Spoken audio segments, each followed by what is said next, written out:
Welcome to the Compact Murder podcast from compactmurder.com, the show where we explore murders, murderers, serial killers and assassinations.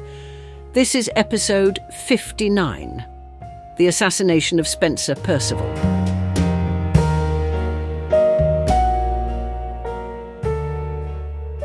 On a spring afternoon in 1812, the House of Commons in London was bustling with its usual chorus of footsteps, hurried debate, and political intrigue. But what happened just inside its lobby that day would become one of the most shocking and still unique events in British political history. A man drew a pistol, fired a single shot, and Britain's Prime Minister collapsed to the floor. Spencer Perceval died almost instantly. More than 200 years later, Perceval remains the only British Prime Minister ever to be assassinated. His murder did not unfold in the shadows. It took place at the very heart of government, witnessed by those who believed themselves safe within the walls of power. But this was no foreign spy, no insurgent, no grand conspiracy. The assassin was an ordinary man named John Bellingham, calm, composed, and convinced that what he did was justified. So who was Spencer Perceval? What drove his killer to such a desperate act? And how did a single gunshot reshape the politics of a nation already strained by war, economic turmoil, and fear? This is the story of the murder that Parliament never expected. Spencer Perceval was not a flashy politician. Born into a respected family in 1762, he trained as a lawyer before entering Parliament, eventually working his way up to become Chancellor of the Exchequer, and later Prime Minister in 1809. His rise was steady but not spectacular. He was chosen primarily for his competence, loyalty, and reliability during a chaotic period in British politics. Perceval led the country during the Napoleonic Wars, when Britain stood virtually alone against France. The pressure on the government was immense, with military costs rising and political factions clashing over strategy. Meanwhile, at home, the Industrial Revolution brought not just innovation but unrest. Food shortages, unemployment, and protests simmered toward boiling point. Perceval was a strict conservative with strong Anglican beliefs. He was respected, but not widely loved. Many viewed him as stubborn and overly moralistic. He made difficult decisions that angered political rivals and members of the public alike. He was not a prime minister adored by the masses, and that would matter when the bullet hit. While the country battled Napoleon, one man battled the British government itself, or at least that's how John Bellingham saw it. He was a Liverpool merchant whose life took a sharp turn after he travelled to Russia for business in 1804. Accused of unpaid debts linked to failed shipping deals, he was imprisoned in Arkhangelsk for years, trapped in a foreign bureaucracy that cared nothing for his pleas of innocence. Bellingham insisted he had been wronged, that the debts were not his responsibility. He believed the British government should intervene and demand his release. But officials saw his case as a private dispute, not a diplomatic matter. They refused to help.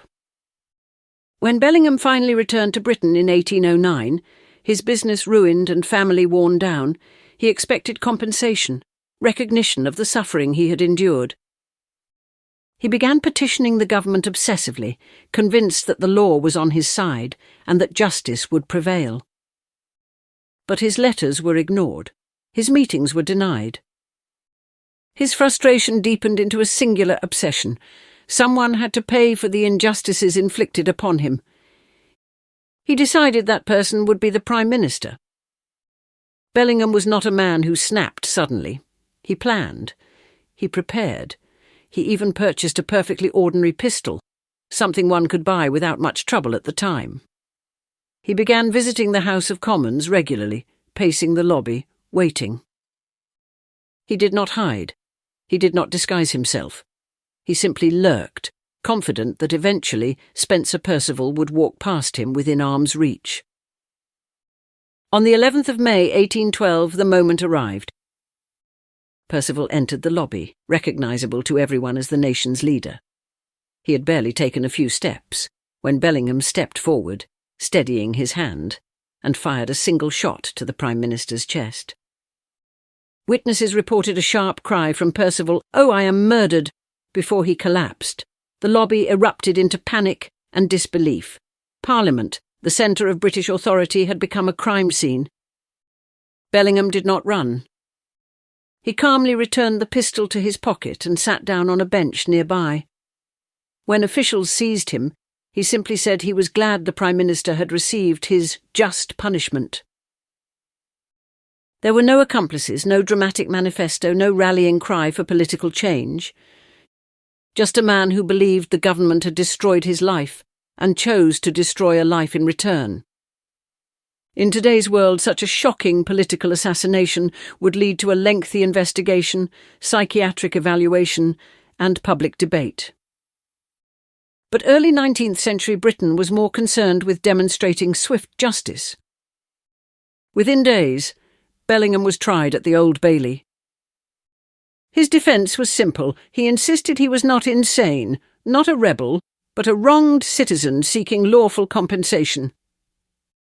If the government refused him justice, he believed he had the right to take it into his own hands. The jury did not agree, and in less than an hour they found him guilty.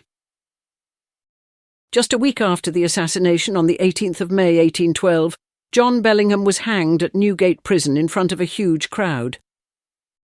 His body was later dissected, a grim punishment meant to serve as a warning. But the questions he raised did not die with him. The nation was stunned by the murder, but the reaction was surprisingly divided. Many political leaders mourned Perceval deeply. He was, after all, their Prime Minister, a man who had given his life to public service. His colleagues spoke of his honour, his religious conviction, his loyalty.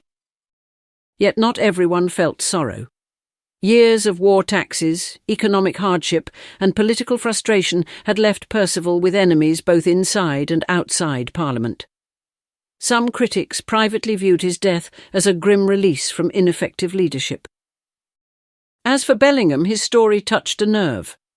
Here was a man who believed an uncaring system had chewed him up. Newspapers printed sympathetic biographies. Public collections raised funds for his widow and children. For a government desperate to maintain authority, such sympathy for an assassin was deeply unsettling. The assassination forced an abrupt reshuffling of political leadership. Perceval's death opened the door for new alliances, new negotiations, and eventually a new Prime Minister, Lord Liverpool, who would guide Britain through the final years of the Napoleonic Wars. If Spencer Perceval had lived, Britain's path might have looked very different. His murder did not simply remove a leader, it altered the course of national policy. In that sense, the impact of Bellingham's bullet reached far beyond the man it killed. Today, a brass plaque marks the spot in the Parliament lobby where Perceval fell. Visitors pass it daily, often unaware of the tragedy beneath their feet. The pistol used in the assassination now rests in a museum, an ordinary object that changed history. But the case remains a fascinating anomaly. Perceval was and remains the only British Prime Minister ever assassinated. He was killed not by a political conspiracy, but by a lone citizen, a murderer who calmly accepted responsibility and his punishment. There are no lingering mysteries about who did it or how, but why remains an uncomfortable story, one rooted in personal desperation and the failures of a system blind to individual suffering. The assassination of Spencer Perceval is a reminder that political power does not guarantee protection. It exposes the thin line between government and the governed, and how quickly that line can be crossed when trust collapses. Perceval died as many leaders fear, publicly, suddenly, and violently. Yet he was not a tyrant crushed by revolution. He was a Prime Minister undone by one citizen's simmering rage. Bellingham did not seek chaos. He sought justice, or his version of it, when every conventional door had been slammed in his face. His bullet was not fired to reshape a nation, yet it did precisely that. 2 men, 1 moment. A death that shocked a country and has never been repeated. The murder of Spencer Perceval reminds us that history's most dramatic acts often come not from grand conspiracies, but from a single person who decides they have no other choice. And Parliament still carries the memory marked forever on the stones where a Prime Minister fell.